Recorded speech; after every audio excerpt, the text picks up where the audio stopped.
Yesu Kristo akozwe.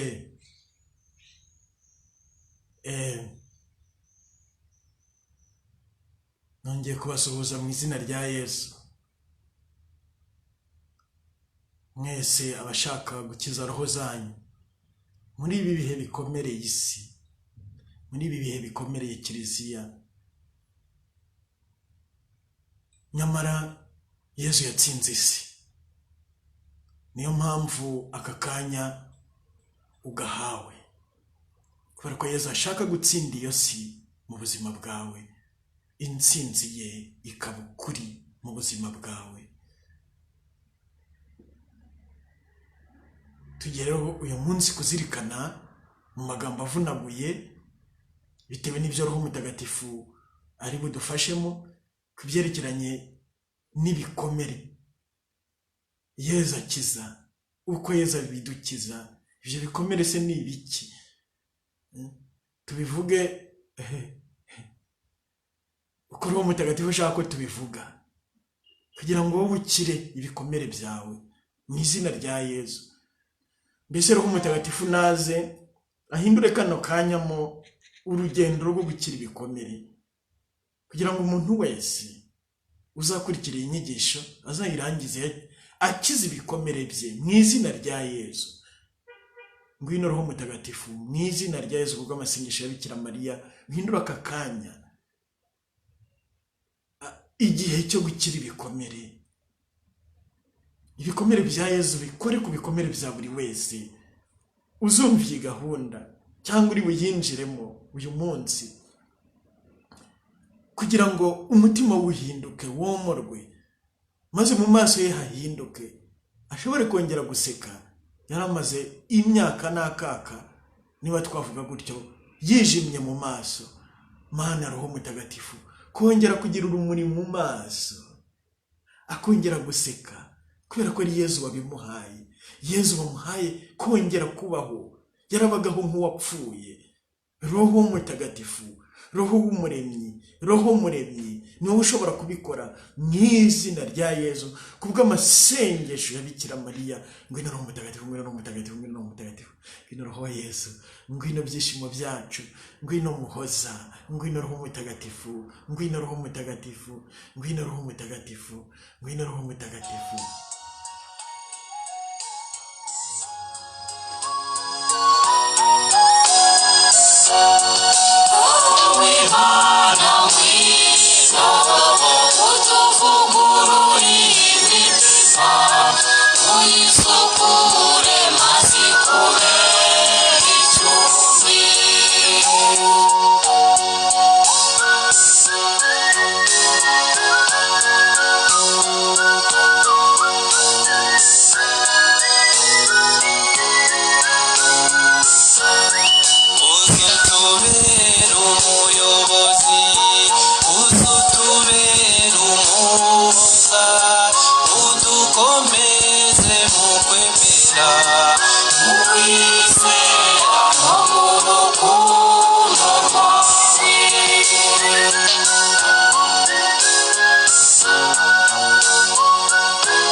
Roho Mutagatifu arashaka gucumbika mu mutima wawe, ibyari bihacumbitse byose bigacumbukura, ibigomba gushya bigacumba umwotsi, ugacucumuka,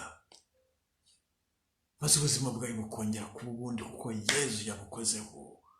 Yesu, Yesu, Yesu. Reka rero twumve mbere na mbere ijambo ry'Imana ritubwira ibyerekeranye no gukira ibikomere, n'ubidukiza uwo ari we, nuko bidukiza. Hari utazagira ngo nibyo Padiri Jeremy yahimbye cyangwa se yatekereje. Ni ijambo rya Yesu Kristo ryuzuzwa mu buzima bwacu igihe cyose twumva iyi nyigisho tugiye kumva, cyangwa se igihe cyose twirekuye ngo Yesu Kristo akore ku buzima bwacu, akize ibikomere byacu Yezu rero ni muzima, arakiza kandi ntazareka kubikora, kuko nibwo butumwa bwe ku isi.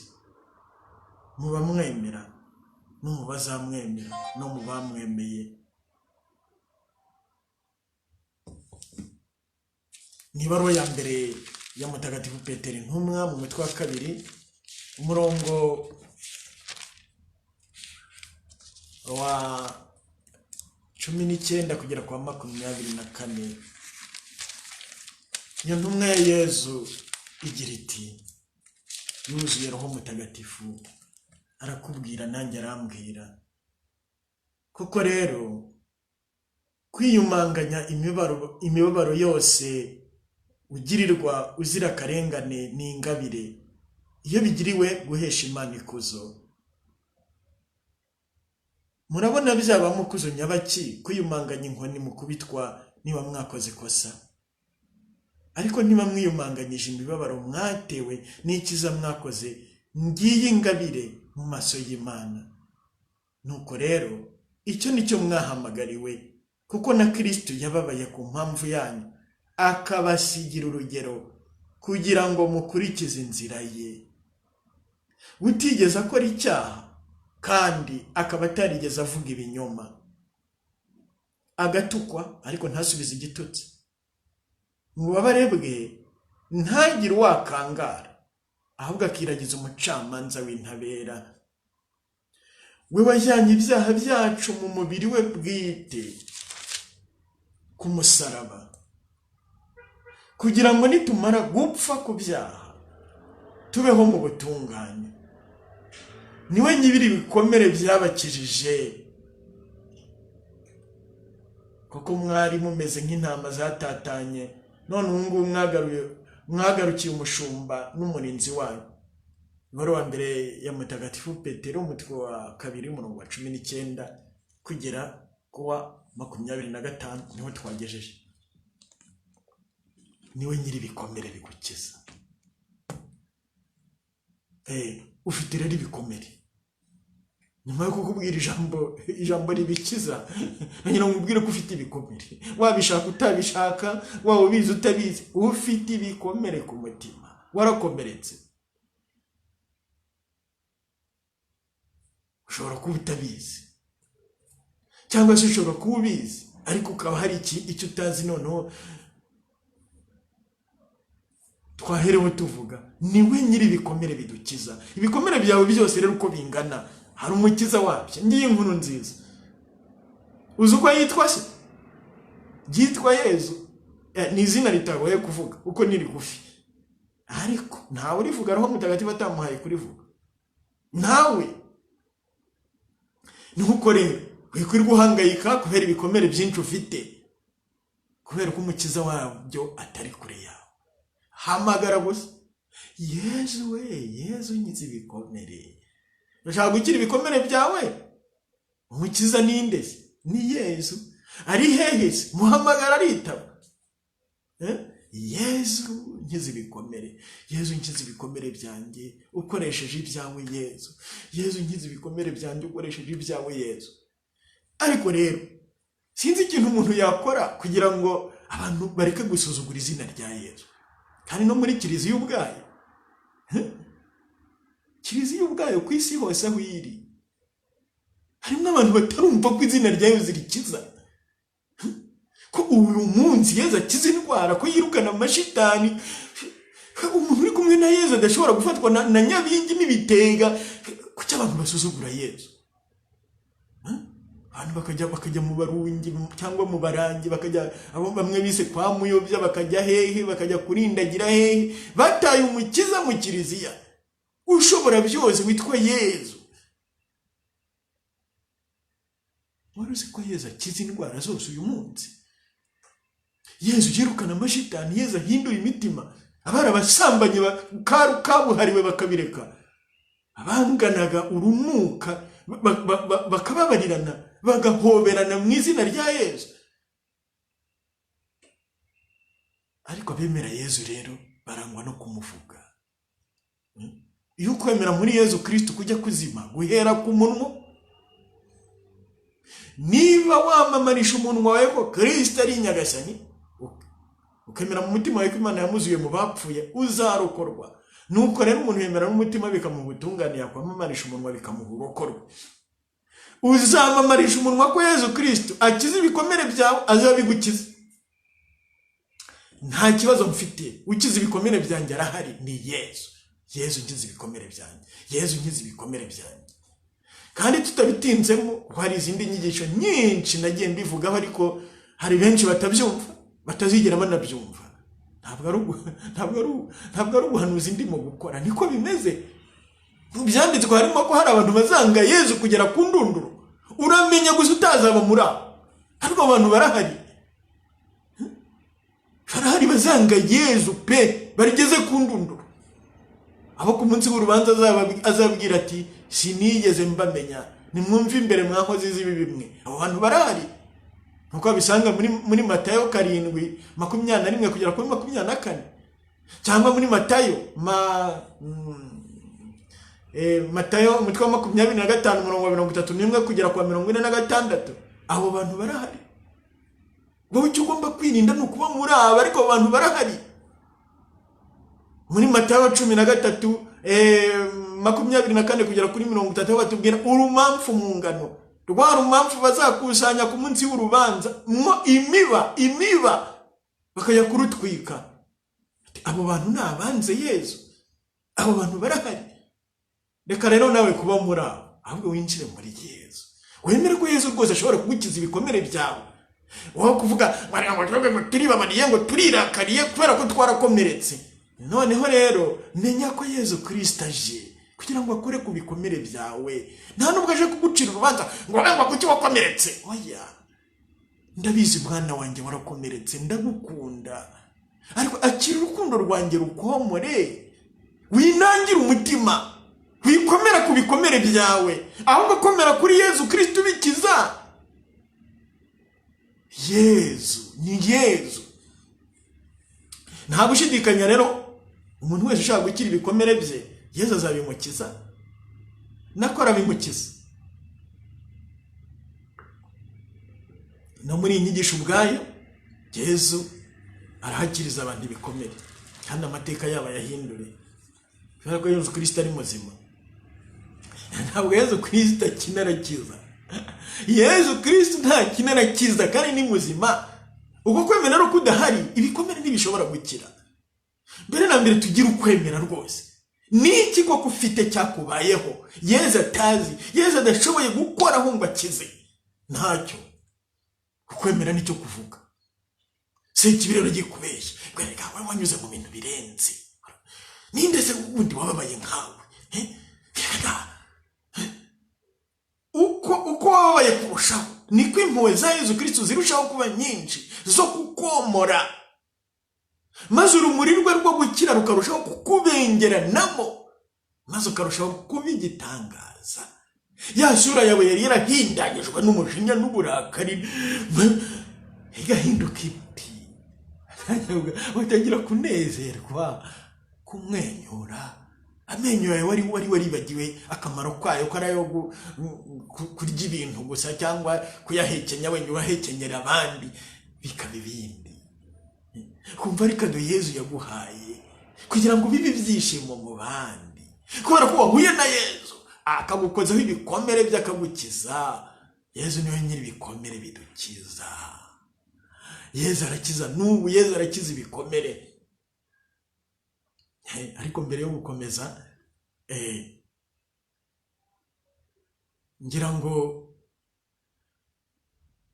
nibutse ko habaho ingabire yo kwigisha, kandi Roho Mutagatifu yitanga.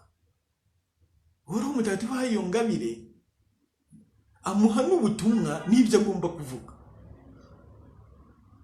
Ubwo rero njyewe ndimo ndavuga ibi kubera ko Roho Mutagatifu yabimpaye, kugira ngo nawe ubyumve uyu munsi Yesu Kristo agukiza ibikomere byawe. Dore turarebana mu maso, nta hantu ndimo kubisoma, nta biri mu mutima wanjye. Ni Roho Mutagatifu wabihashyize. Ushobora kubihakana ukabyanga, ariko ibyo bintu ntuzabimpanaguramo. batarakagira n'ibiki byo nibyo yihangisha aho n'ibiki byo. Ushaka kuvuga ko ibyo ngibyo ushobora kubihakana ariko ntuzabimpanaguramo. Ntushobora guhanagura ibyo Roho Mutagatifu yashyize mu muntu. Nuko rero reka nguhe ubuhamya kugira ngo nkumvishe agaciro k'ibyo ndimo kukubwira mu izina rya Yesu. Yewe mpabwa ubusaseridoti mu mwaka w'2000, ibi nkubwira ntabyo narinze. Ndeze ngewe iki gihe najyaga mbona abantu nyine bafite ibikomere, sinumva ibyo ari byo, ahubwo nkabacira urubanza. Se bariya bari mu biki? Se bariya barigira ibiki? Utabizicwa no kutabimenya. Nanjye icyo gihe nari ndi muri icyo kintu cyo kuba nacira abantu imanza. Yezu ambabarire. Kandi nabo bantu abakize, ariko kubera nyine ko ntarinzi ibyo ari byo. Igihe ariko cyaragize Yezu angirira impuhwe. Nkuko Pawulo intumwa yavuga ibyo kuntu yahuye na Yezu, nkuko babisanga muri mu ibaruwa ya mbere yandikiye Timote umutwe wa 2 umurongo wa 12 kugera wa 17, umutwe wa mbere, amubwira ati nakoraga ibyo ntazi, nari ndi mu mwijima. Ni umutwe wa mbere, ibaruwa ya mbere Pawulo yandikiye Timote umutwe wa 2, umutwe wa mbere umurongo wa 12 ahubwo kugera kwa 17. Ati ndashimira cyane Kristo Yezu umwami wacu wampaye imbaraga, kuko yasanze nkwiye kwizerwa maze akantorera kumukorera. Ngewe wahoze ndi umuntu utuka Imana, ngatoteza abandi, nkaba umunyarugomo, ariko nagiriwe imbabazi, kuko ibyo nakoraga nabiterwaga n'ubujiji, naragira ukwemera. None ingabire umwami wacu yambayemo igisagirane, nsenderezwa ukwemera n'urukundo muri Kristo Yezu. Dore ijambo rigomba kwizerwa kandi rikwiye kwakiranwa ubwuzu na bose. Nuko Kristo Yezu yaje ku isi kugira ngo akize abanyabyaha, muri bo nge nkaba uwa mbere. Kandi kuba naragiriwe imbabazi ni ukugira ngo Kristo Yezu ahere kuri nge, maze yerekane ubuntu bwe bwose, bityo ngire urugero rw'abagomba kuzamwizera bose bizeye ubugingo bw'iteka. Tugejeje ku murongo wa 17. Urumva rero ibyo turimo kuvuga ubi ntaho nabyize mu masomo yose nize. Ni Roho Mutagatifu wabinyigishije, ubyemera uko ubifata uko bishaka, ibyo birakureba, ariko ngewe sinshobora kubeshya.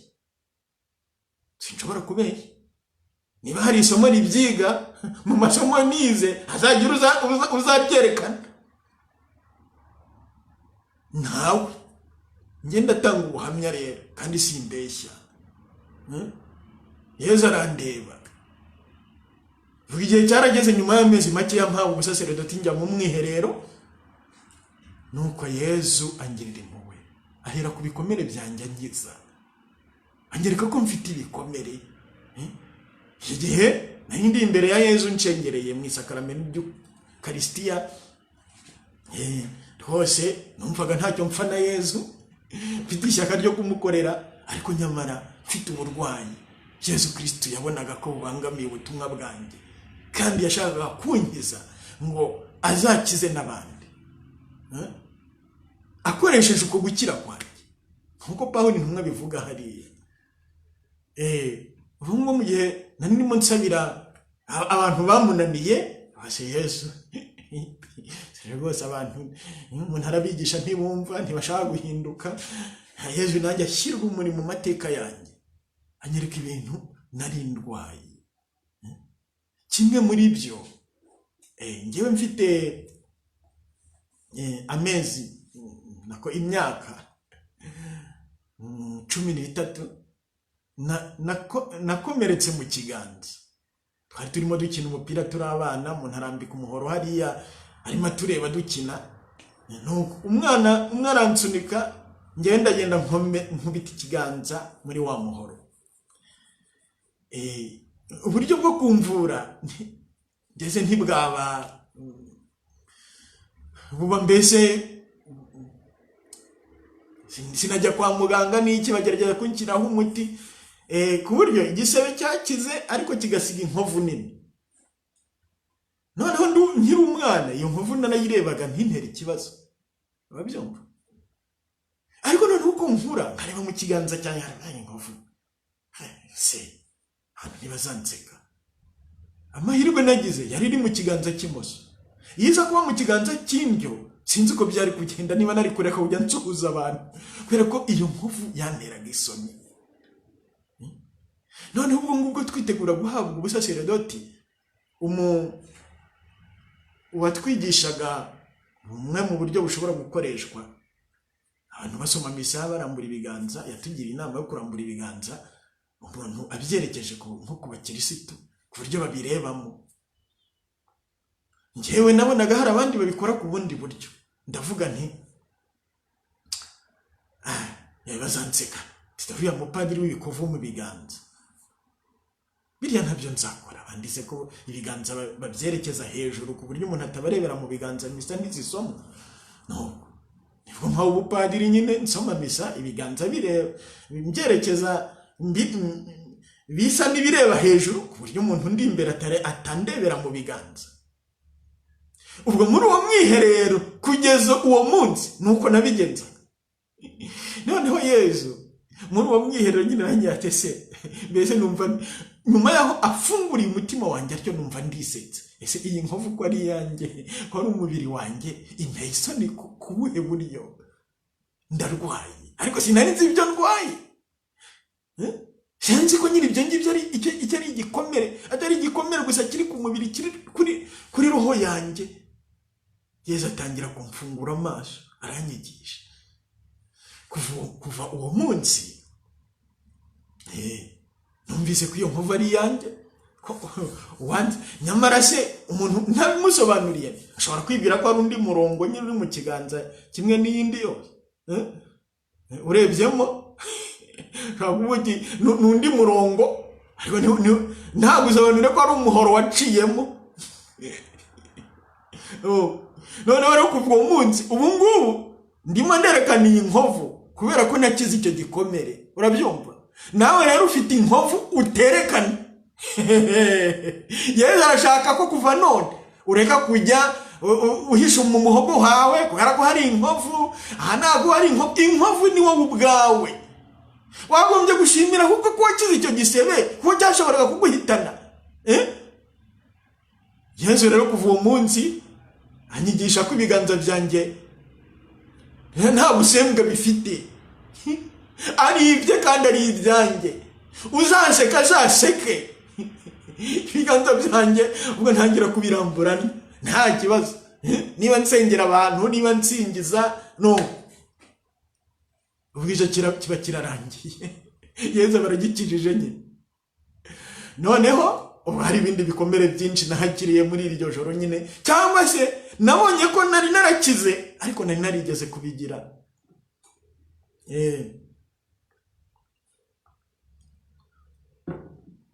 Sinagiye mu bihugu byinshi ariko hari ibyo nagiyemo ngiriramo n'akaga.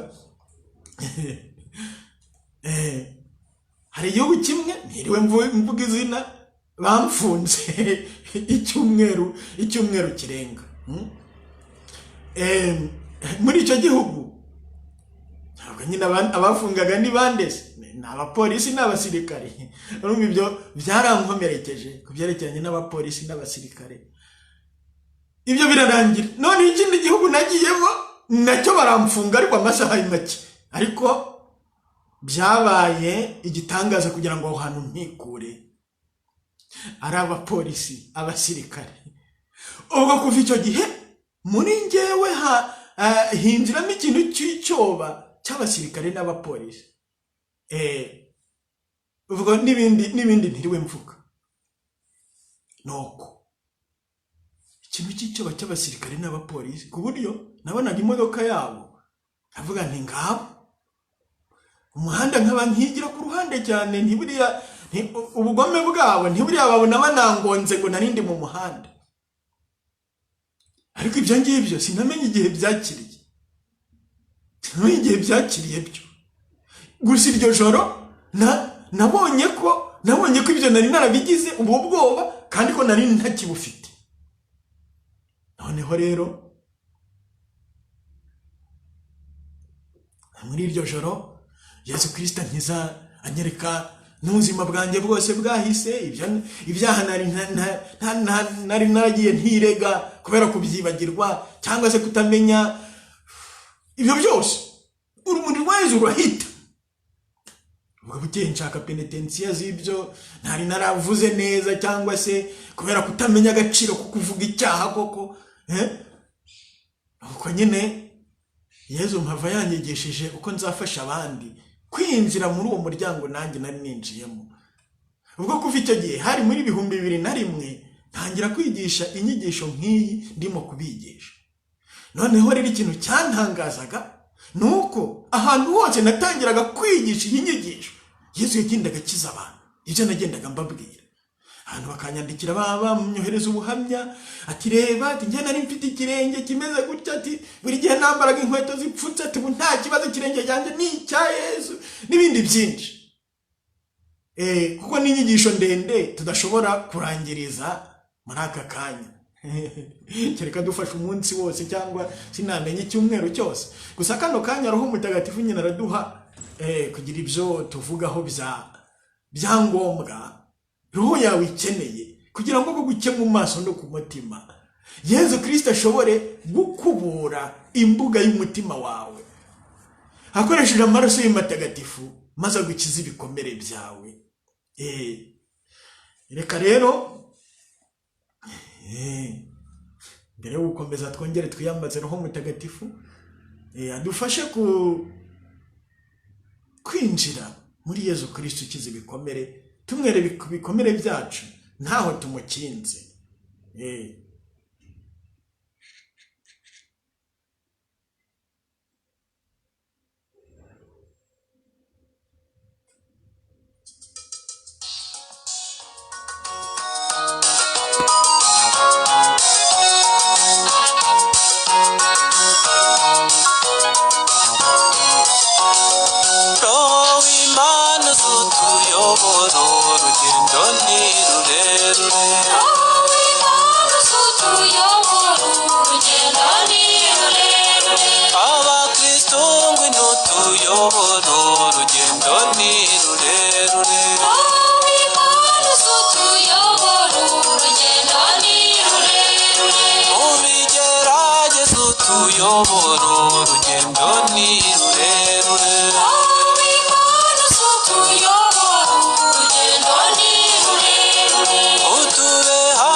Kwigisha rero ibingibi ni ingabire ya Roho Mutagatifu, ariko no kubyumva umuntu nyine akinjira muri Yesu Kristo ukiza, akemera gukizwa nayo ni ingabire.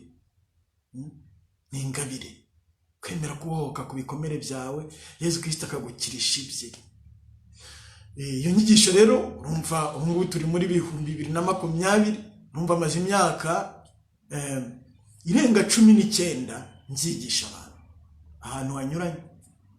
Umwumba mu gihugu cya Espagne, nkunze kubyigisha muri urwo rurimi, cyangwa se n'ahandi hose Yesu ashobora aba akeneye ko babyumva.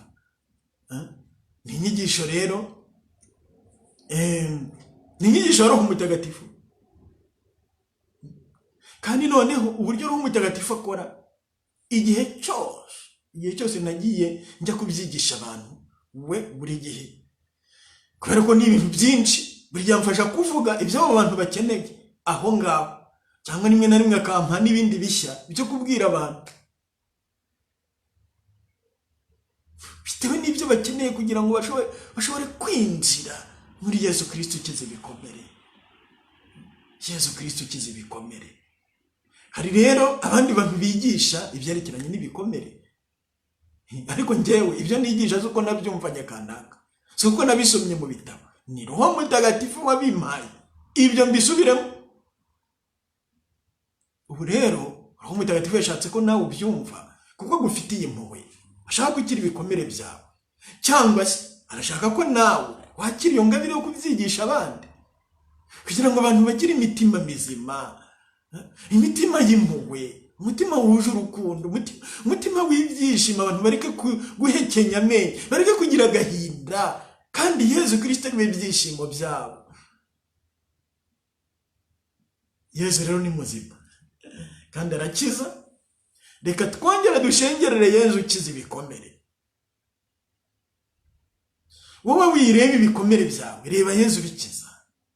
Shengerera Yezu bikiza, wishengerera agahinda kawe, wishengerera ibyakubayeho, shengerera Yezu Kristo washengutse kugira ngo uzishime ubuziraherezo.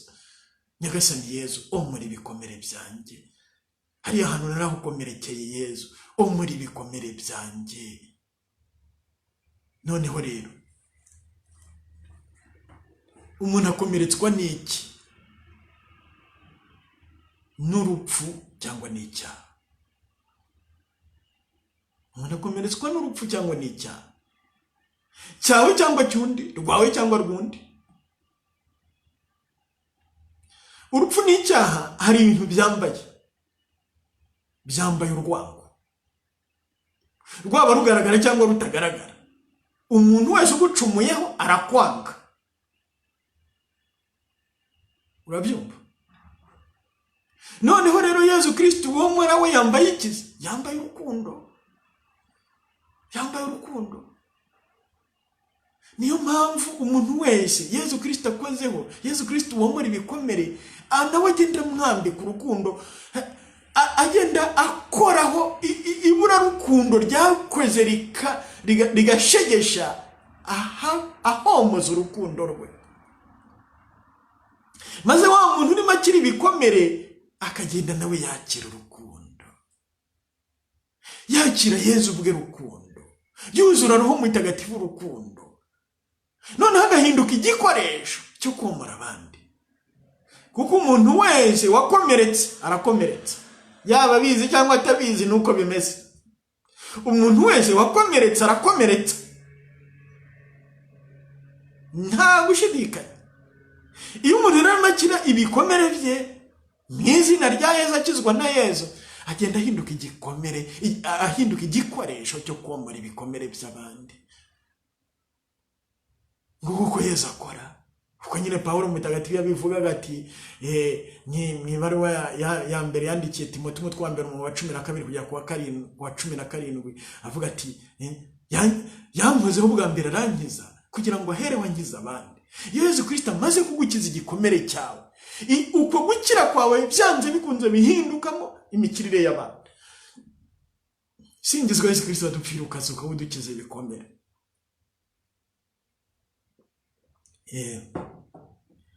Ubwo ngitangira kwigisha ibikomere n'uburyo Yezu abikiza muri 2001, namaze imyaka myinshi mbwira abantu, mwigisha natangaga muri iyo myaka yose ko icyaha ari cyo gikomeretsa. Kandi koko sinabaga mbeshya, kubera ko muri rusange icyaha nyine gifite uruhare runini, ariko icyo nanone nerekanaga ni uruhare uburyo gifatanye n'urupfu. Abagiye bumva inyigisho zanjye kenshi bakunze kumva amagambo avuga ngo ukikiye icyaha urupfu ruramupfumbata.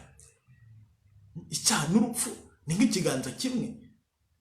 Hano ku ruhande rumwe hakaba urupfu, ku rundi ruhande rw'ikiganza hakaba icyaha. Ikiganza kimwe cyangwa se igiceri uruhande rumwe n'urundi.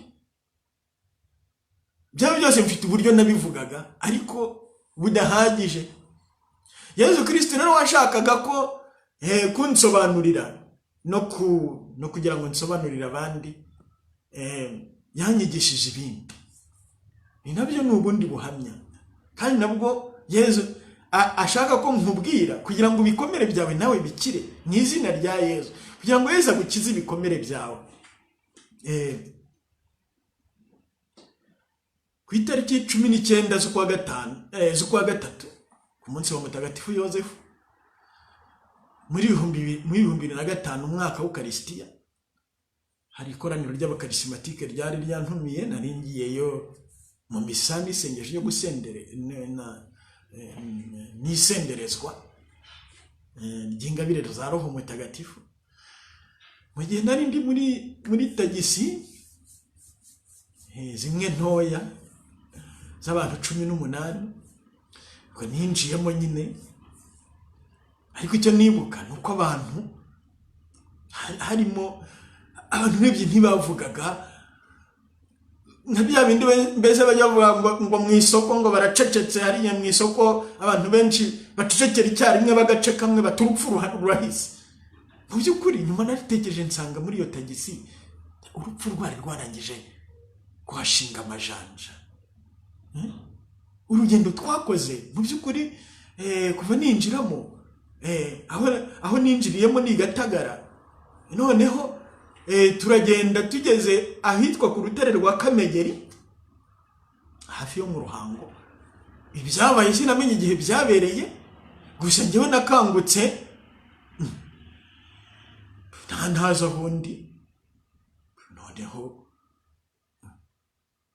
ubwenge bugarutse nibuka ko narindi mu modoka, noneho n'impanuka yabaye.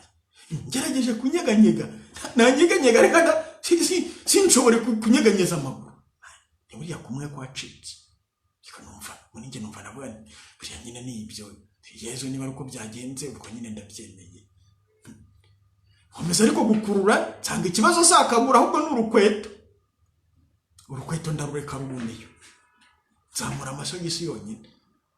Ubwo noneho mu kureba neza nsanga ya modoka twari turimo iryamiye urubavu. Ubwo nanjye ngerageza gusohokamo, nyuze hejuru, nyuze mbese mu rubavu rwayo, n'ubundi aho abantu basohokera mu rubavu rwayo, ariko noneho usa n'uzamuka.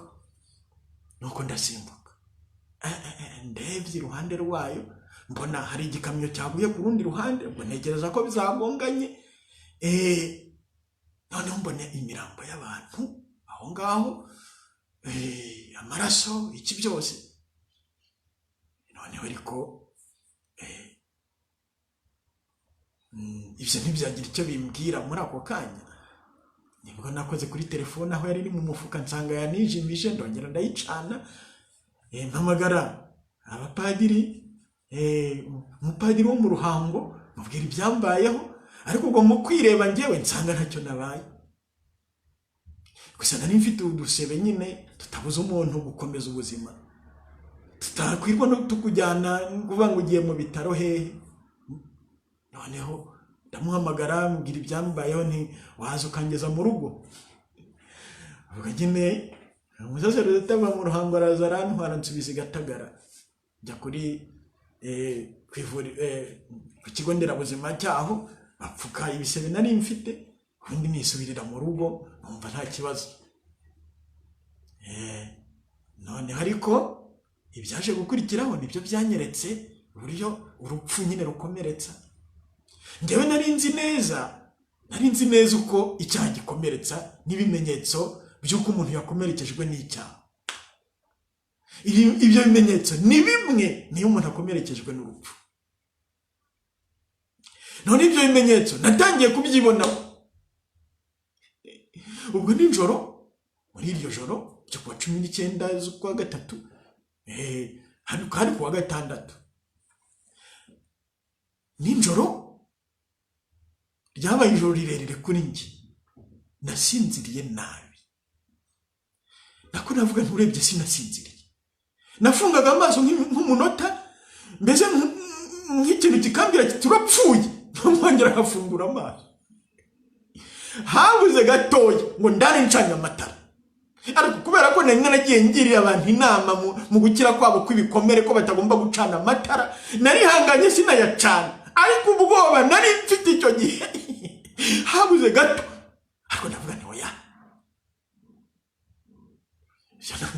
ubwo nyine amatara sinayacana, ariko nyine umwijima undara mu maso, ndara mu mutima, umwijima w'urupfu ndara ndwana narwo ijoro ryose. noneho rero uva ngubwo niho nyine Yezu muri iryo joro yangigishije aterega burya n'urupfu rurakomeretsa, rwagukomerekeje, rwaguhushije, ariko hari icyo rwakomerekeje muri wowe, rwahungabanyije muri wowe. noneho rero mpita nibuka urugendo rwo gukira ibikomere, kubera ko nabyigishaga abantu.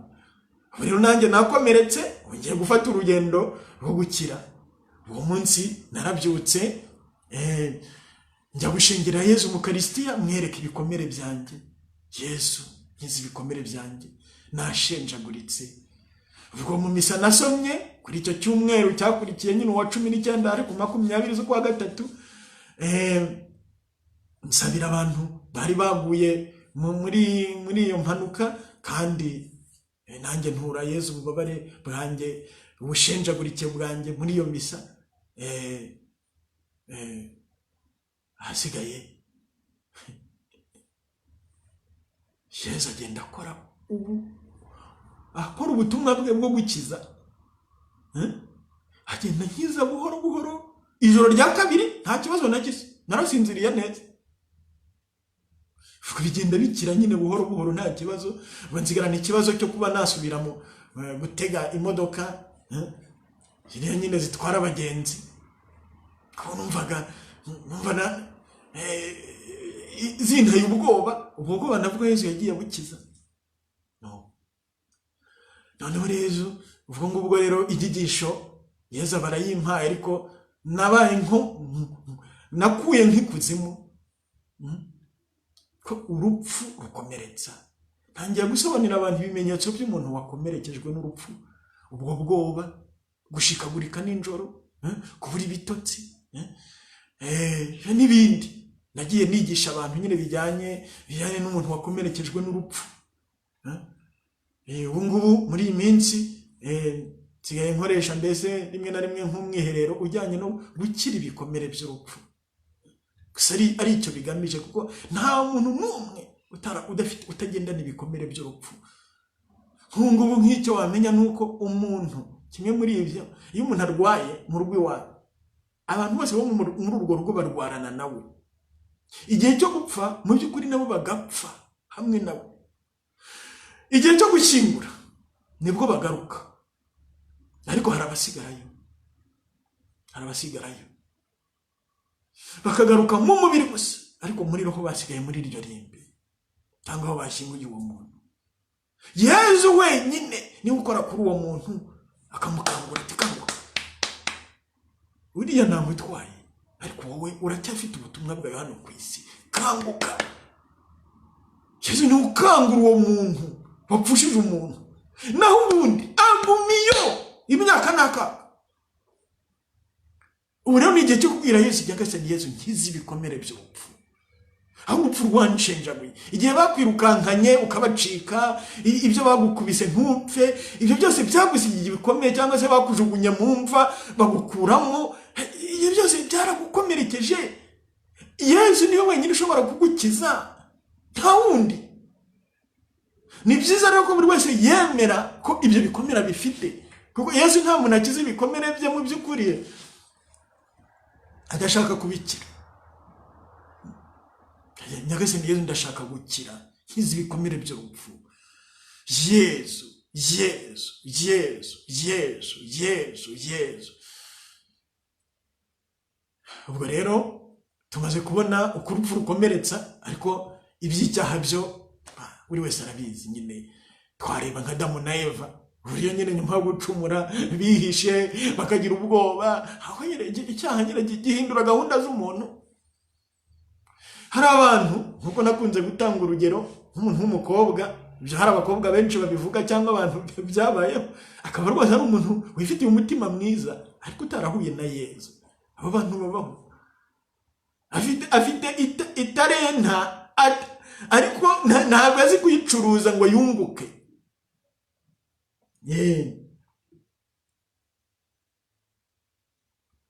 Ubu ngubu rero ugendera kuri ubwo bwiza bwa kimuntu, ngo ni umuntu mwiza, iyo shitani ikubise nyine imuhindura umwaka. Ubwo nyine wa mukobwa akazagenda ubwo bwiza bwe bw'umutima ntibizamubuza kwemera gusambana, kuko nta mbaraga afite za Yesu. Cyane cyane nyiri gushaka kumusambanya naza akiriza muri bwa bwiza bwe, azashaka no kumuhoza yemera ko basambana. No, ubwo rero akaba arasamye.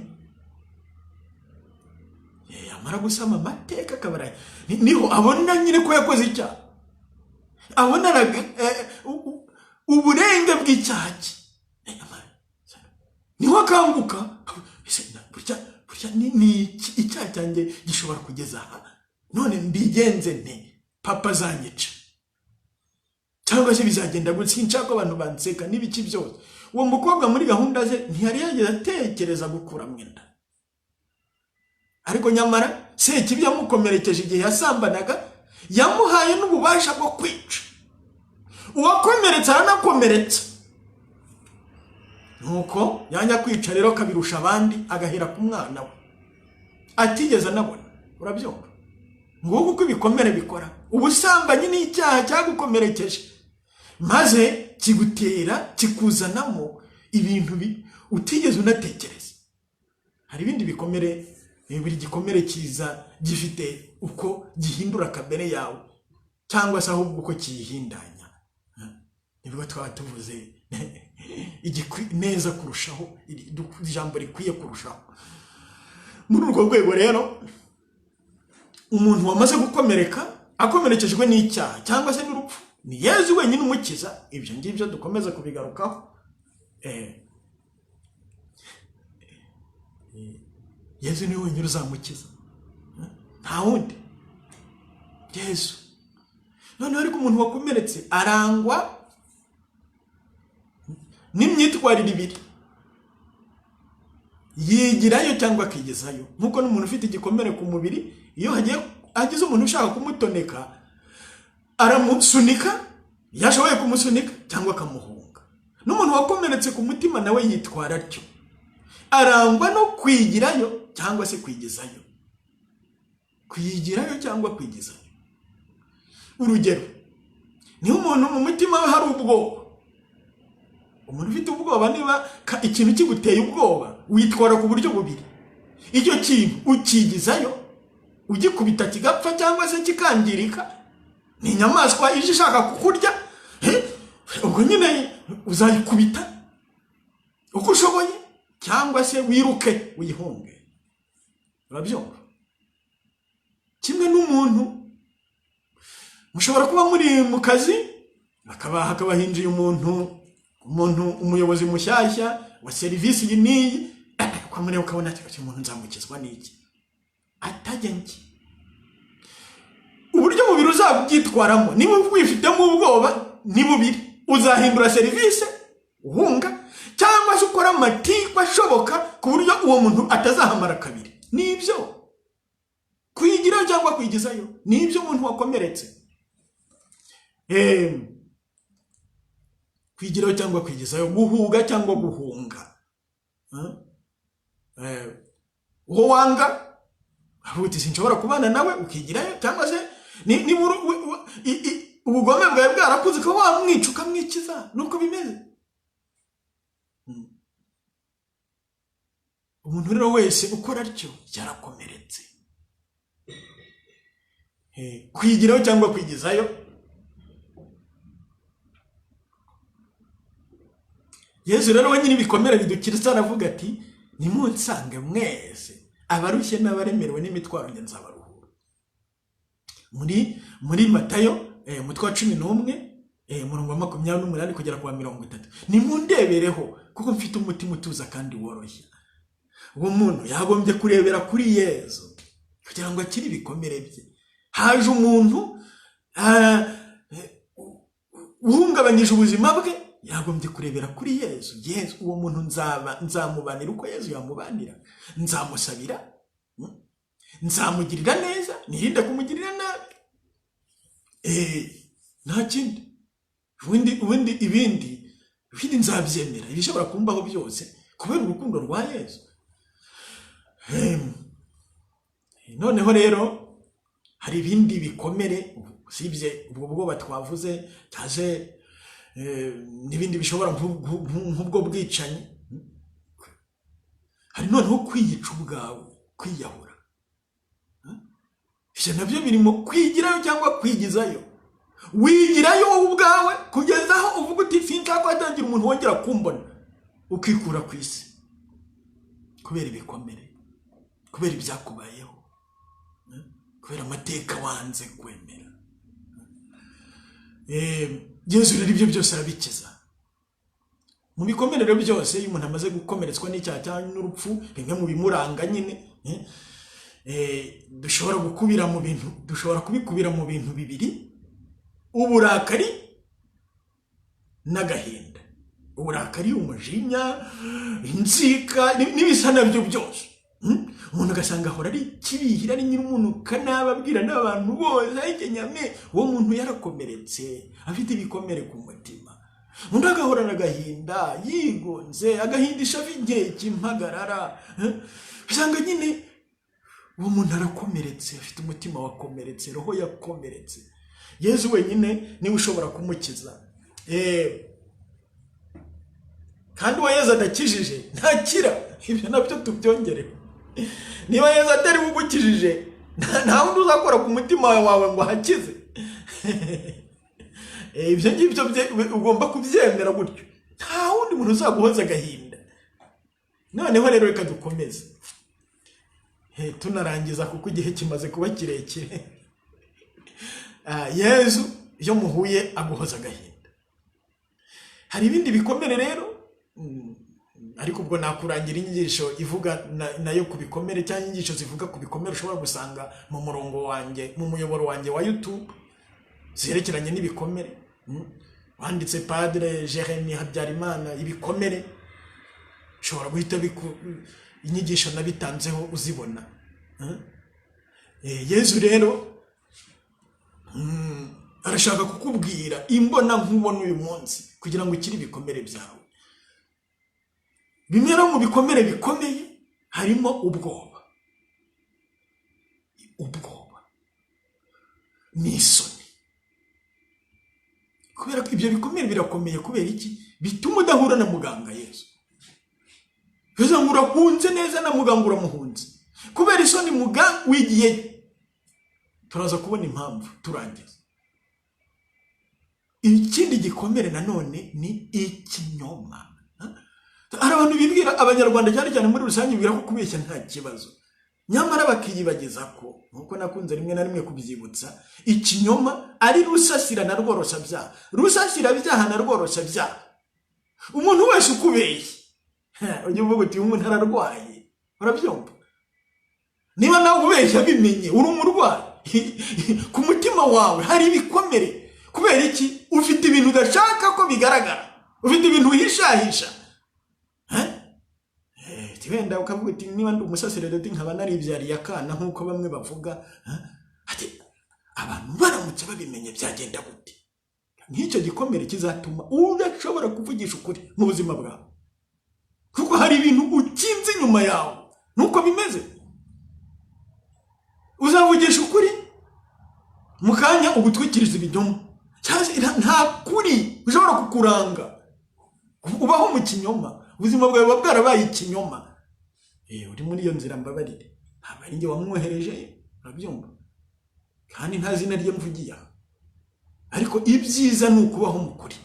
Urabyumva? Njye navuze kenshi ko nta mwana ugomba kubaho atazi se uwo ari we wese. Buri mwana afite uburenganzira, ko n'urugendo rwo gukira ibikomere. Buri wese afite uburenganzira bwo kumenya se wamubyaye kandi se ukuri.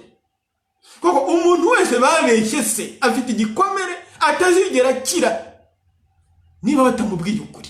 Cyane cyane abo bantu niba bashobora kubikora. Urabyumva? Kuko Yesu Kristo adukiriza mu kuri. Yesu Kristo ni inzira, ukuri n'ubugingo. Ibikomere byacu bikiza igihe twemeye kwinjira mu kuri. Noneho rero inzira yo gukira ibikomere ko ariyo dusorezaho. Uwo muntu urakara, uwo muntu ubabaye n'ibisa nabyo, uwo muntu wanga abandi, uwo muntu utukana, uwo muntu uvumana, ni ibikomere. Urabyumva? Kandi nta wundi uzabimukiza kereka Yesu. Yesu niwe uzakora ku bisebe bye. namwemerera, Yezu nkiza ibikomere byanjye. Emera, injira mu bemera ko Yezu abakiza. Kuva uyu munsi musabe, Yezu nkiza ibikomere byanjye, Yezu nkiza ibikomere byanjye, Yezu nkiza ibikomere byanjye, Yezu nkiza ibikomere byanjye. Noneho rero reka turangize tuvuga muri makeya inzira yo gukira ibikomere. Mbere na mbere ni ugusanga Yezu, aribyo byitwa guhinduka. Ibi ngibi nahozemo, nari mfite imigambi yo kwihorera, nanjye nkagirira n'ababangiriye nabi, ariko ibyo bizakwica kurushaho, nta gushidikanya. Habyumva, uzongera gupfa ku rundi, n'agahinda ku kandi, n'umujinya ku wundi.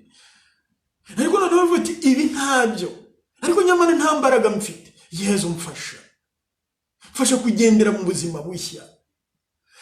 Inzira rero ya mbere yo gukira ni uguhamagara Yezu, umwereka ibyo ushaka kureka, kandi ukaba ushaka kubireka koko. Uri mu nzira yo kubireka, ni ukugarukira Yezu, ukemera nyine, ukumva rya jwi rye rivuga ngo nimunsange mwese abarushye n'amaremerewe n'imitwaro nzabaruhura. Yezu aje kukuruhura iyo mitwaro, Yezu aje kukuruhura, Yezu aje kukuruhura.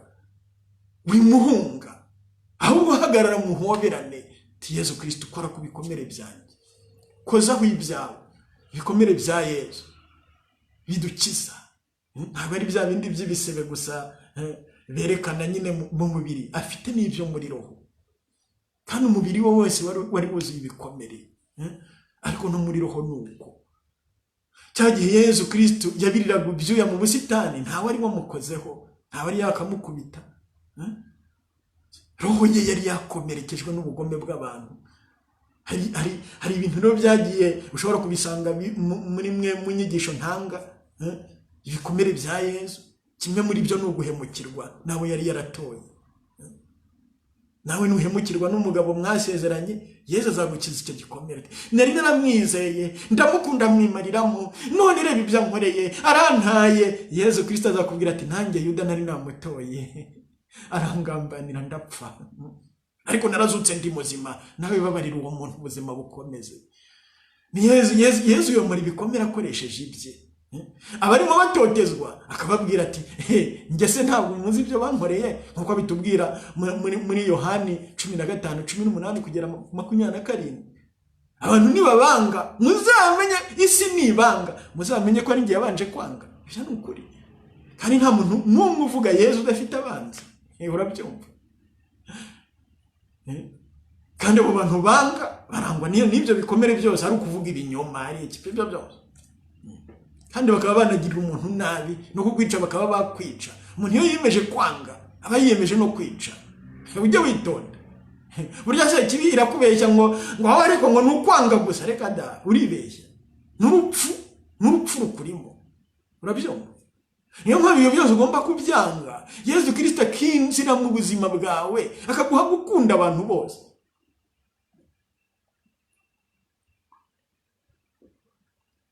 Yezu rero akiza ibikomere. Iyi zina rye turihamagaye, tumusanze koko. Yezu ndaje nkiza ibikomere byanjye, nkiza Yezu. Ariko ukazuje wisubira inyuma ngo ujye gusambana, ujye kwiba, ujye kugira nabi, ubwo nyine mu gituza cya Yezu, maze rero ko atagukiza ibikomere byawe. Yezu rero umaze kumugwa mu gituza, agenda gukiriza aho duhurira nawe hanyuranye muri kiliziya. Ahambere ni mu misa. Niba ushaka gukira ibikomere byawe, umva misa kenshi kandi ushengerere Yezu mu Eucharistia.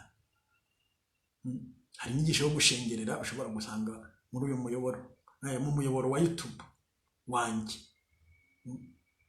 Gufungura amaso y'umutima n'ay'umubiri, ukareba Yezu mu Eucharistia cyangwa muri Tabernacle, maze ukamutekerereza ibintu byose bigutekeyemo. Singiye kuvuga ngo ukabitekurura ubimuturaho, ukabyipakurura ubimupakiraho, maze ukaruhuka wowe, kuko yiyemeje kwikorera ibyaha byacu ku musaraba. Nk'uko rya somo twasomye dutangira ribivuga mu Ibaruwa ya mbere ya Petero umutwe wa 2 19 kugera kwa 25. Nuko rero igihe uri mu misa, ariko ujye wibuka gutura ibikomere byawe mu gihe cy'amaturo, kandi igihe ukimara guhazwa utikora ku bikomere byanjye Yezu, koza ibikomere byawe bikomeze ku byanjye. Unkize ubwoba, unkize agahinda, unkize umujinya, unkize uburakari Yezu. Yezu, Yezu. indi ntambwe rero Yesu adukirizamo ni penetensiya. Aho ngaho niho rero navuze ko isoni n'ubwoba bibuza abantu gukira neza. Hari abantu batigeze bashaka penetensiya neza mu buzima bwabo, bagiye banyura hejuru y'ibyaha. Ushakira penetensiya icyaha neza, vuga ubwoko n'umubare. Wasambanye kangahe ku buhe buryo? Tuvuze ibintu mu mazina yabyo. Ugomba kuvuga. Si ngombwa ngo urondore uvuga amagambo, kuko kenshi hari igihe umuntu yisha mu magambo menshi, kandi ijambo rimwe ryangombwa ryamunaniye kuvuga. Warasambanye. Ngira ngo mu nyigisho twigeze gutanga ubushize ku gusoma Bibiliya, hari aho twasomyemo mu Balevi no mu ivugurura amategeko ko Uhoraho yahanaga yihanukiriye umuntu wasambanye n'inyamaswa. Nawe rero niyo byarakubayeho, ntabwo uvuga ngo warasambanye gusa, uvuga nyine iyo nyamaswa, uvuga n'izina ryayo kugeza utarivuga. Ibyo ntibigomba amagambo menshi, ariko nyine ntabyo uzavuga niba irizo soni se kibikuge kwambika isoni. Nk'umuntu nyine wigeze kubonekerwa na shitani iri hafi yaho bashakira penetensiya, arayibaza ati wowe urakora icyaha? Atumvara ati naje kwambika isoni abo nazambuye bakora ibyaha. Urabyumva?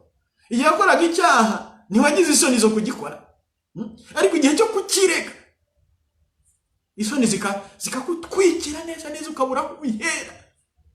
Yesu rero akiza ibikomere, nkuko nakunze nyine kubyigisha. Urabivuga bikakuvamo, Yesu akakuvura. Utabivuga bikakuvuriramo, bikakuvurunga, bikakuvuyanga, bikakuvuna, bikakwivuna, bikakuvunira umuheto, bikakuvanaho. Uvuze ibyaha bye Yesu aramuvura, nta gushidikanya, ariko akabivuga neza. Ubwoko n'umubare ni amagambo yoroheje, nkuko Kiliziya ibitwigisha. Ubwoba rero bukubuza nyine nkuko bugukoresha ibyaha, kimwe n'izo soni. Isoni zirisha uburozi, isoni n'ubwoba bigukoresha ibyaha kandi bikakubuza kubivamo.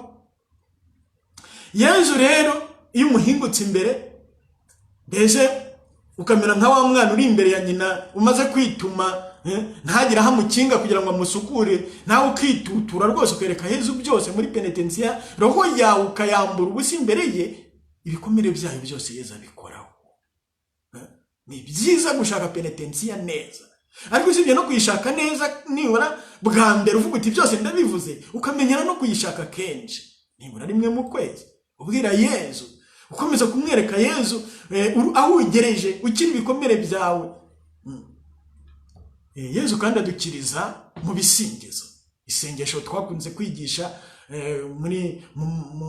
mu masengesho dukora kuwa kane, kuwa gatatu no ku cyumweru muri iyi minsi, saa 11 ku muyoboro wanjye wa YouTube. Ushobora kwinjiramo saa 11 gutoza abantu gusingiza, kuvuga. Ni Roho Mutagatifu ubikora. Gusingiriza rero mu bikubaho byose, ibyo bikiza ibikomere kandi bikabikingira. Singizwa Yesu Kristo mu mateka yanjye, singizwa mu bizambaho, singizwa mu byambayeho. Dawe singirizwa mu mateka yanjye, singirizwa mu byambayeho, singirizwa mu bizambaho, singizwa dawe. Singirizwa mu biteko, mu bitutsa ntutse Yesu. Nuko nakunze kubwira abanyeshuri ntera urwenya nti, wowe rero nubona 0 ntukazinga umunya, ahubwo ujye ubwira Yesu uti Nyagasani Yesu, singirizwa muri 0 banzingiye. Ati ni kuko uzahakura imbaraga, utahuzi azaguha imbaraga zo kwiga kurushaho. Naho nuzinga umunya urababara, ubwenge bwifunge, none ubutaha ubwo bizahubuke uko bishobora guhubuka. Ariko niba ubyemeye ukabitura Yesu ukabimusingirizamo, ibintu birahinduka. Ibisingizo rero birakiza mu izina rya Yesu, cyangwa se Yesu adukiriza mu bisingizo tumuhunda bitewe n'ibimo kutubaho cyangwa bizatubayeho cyangwa bizatubaho. Ahandi rero Yesu adukiriza ni mu biganza bya mama we. Byubwira byose Bikira Mariya nka mama wawe. Mu byo Bikira Mariya ngutuye biriya byambayeho, biriya bimbabaza, biriya bindakaza, byose ukamutekerereza, binturire Yesu kugira ngo akize ibikomere byanjye. Ubundi ukajya nawe umubera umwana, kwitoza kuvuga ishapure cyangwa rozari kenshi, nibura ishapure imwe ya buri munsi, kugira ngo agufashe mu rugendo rwo gukira ibikomere byawe akoresheje amayobera yo gucungurwa kwacu. Ayo mayobera yo gucungurwa kwacu muri Yezu Kristo tuzirikana muri rozari ntagatifu. Ikindi gikiza ibikomere ahandi Yezu adukiriza ni mubo tugirira icyizere tukababwira ubuzima bwacu ntacyo tubakinze. Aho ni ahantu hakomeye cyane. Hari benshi bashoboye gushaka penetensiya ariko batashoboye gusohoka muri penetensiya ngo bagire umuntu batekerereza ibyabo. Muri urwo rwego hari amatsinda y'amakipe y'impuhwe atega abantu amatwi. Muri icyo gihe ni igihe cyo gukira, kuko abo bantu baba basenze bakakwakira mu isengesho, nawe ukitura Yezu Kristo muri iryo sengesho ubohoka ku byakunize byose. Aha naho nakuzurisha ya magambo avuga ngo urabivuga bikakuvamo Yezu akakuvura, utabivuga bikakuvuriramo, bikakuvuruga, bikakuvurunga, bikakuvuyanga, bikakuvuna, bikakwivuna, bikakuvuna umuheto, bikakuvanaho. Umuntu yashoboye kwatura akaganiriza uwo afitiye icyizere mu izina rya Yezu, amateka yamukomerekeje cyangwa se amateka y'ubukomereke bwe, amateka y'ibikomere bye, Yezu agenda ashyiraho ibiganza bye akiza. Kimwe rero mu biranga umuntu wakomeretse ni uko aburira icyizere abantu bose nawe ubwe muri rusange. Niyo mpamvu uko gutera intambwe ashaka penetensiya, iyo penetensiya yihabwa n'umuntu mu izina rya Yezu. Nubwo imbabazi ari iza Yezu, ari iza Data, ari iza Roho Mutagatifu, ariko bazinyuza mu muntu. Icyo iba ari intambwe yo gukira, kuko hari abantu nabo bagiye bakomerekera muri penetensiya. Uko ni ukuri nanone twavuga, hari abahuriye n'akaga muri penetensiya, ibyo birababaje ariko byagiye bibaho. Agasohoka muri penetensiya yiruka ati nzongere. Uwo muntu nyine yatakaje icyizere, yasanze shitani imutegereje muri uwo musaseredoti, amubwira amagambo adahwitse cyangwa se amukoreraho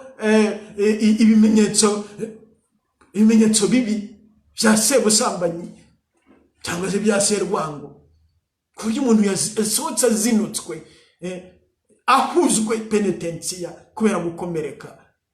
Ibyo byose uwo muntu ntahandi azakirira nanone usibye muri iyo penetensiya. Yezu Kristo rero iyo muhuye yongera kuguha kwinjira muri rya rembo ry'icyizere. Ni ngombwa, kandi Yezu Kristo abigufashamo. Yashaka nyine gukira nawe kuko ubimusaba, ko udashaka kuguma muri ako gahinda, muri uwo mujinya cyangwa muri ibyo bibi bituye umutima wawe, bigatuma udasinzira, bigatuma utagira amahoro. Ubwo sinavuze ko nyine ibikomere bitera indwara nyinshi zinyuranye mu mubiri, ariko ushobora kubisanga muri izo nyigisho zindi, cyangwa Yezu nabishaka tuzongera dutegura indi nyigisho hano kuri iyi paji tubivuga. Yezu Kristo rero akiza ibikomere, akabikiriza muri uwo muntu wagiriye icyizere. Ashobora kumubikira umupadiri cyangwa undi muntu, ariko bigakorwa mu isengesho. Niba udashoboye kubimubwira, ushobora no kubimwandikira, nayo ni intambwe. Kimwe n'uko hari abantu bakomereka mu myandikire, akaba yavuga ibintu ariko atabyandika. Umuntu yagombye gukira mu nzego zose. Intoki zawe ntizibohwe n'ibyo bikomere byawe, ku buryo ushobora kuvuga ubuzima bwawe nta kigukinze, nta kikuzibiranyije. Yezu rero akiza ibikomere. Iyi nzira uzayikurikire, Yezu Kristo azayigukirizamo, Bikira Mariya abiguherekezaho kubw'ububasha bwa Roho Mutagatifu. Ndakuramutsa Mariya, uje inamuhorana n'Imana, wahebuje abagore bose umugisha, na Yezu umwana wabyaye arasingizwa. Mariya Mutagatifu, umubyeyi w'Imana, urajya udusabira tw'abanyabyaha kuri ubu n'igihe tuzapfira. Amen. Mubyeyi Bikira Mariya, mu izina rya Yezu, ufasha umuntu wese wumvise cyangwa uzabyumva guhura na Yezu kiza, akore ku bikomere by'amukize, yongera aseke, yongere yishime, ubuzima bugaruke, ashobore kubaho muri Yezu, muri ubuzima n'ubuzaza. Utwumve mubyeyi Bikira Mariya. Bikira Mariya utarasema ngo icyaha urajya udusabira twese abaguhungiraho. Nyagasani Yezu nabane namwe, ushobora byose nabaha umugisha, Imana Data na Mwana na Roho Mutagatifu. singizwa Yesu Kristo adupfira ukazuka nyine ibikomere bidukiza. Singizwa Yesu.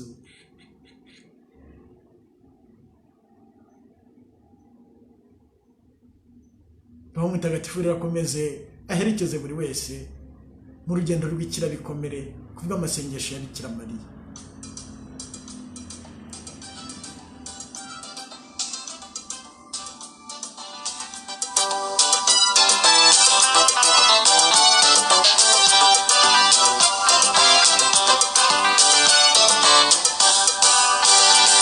Roho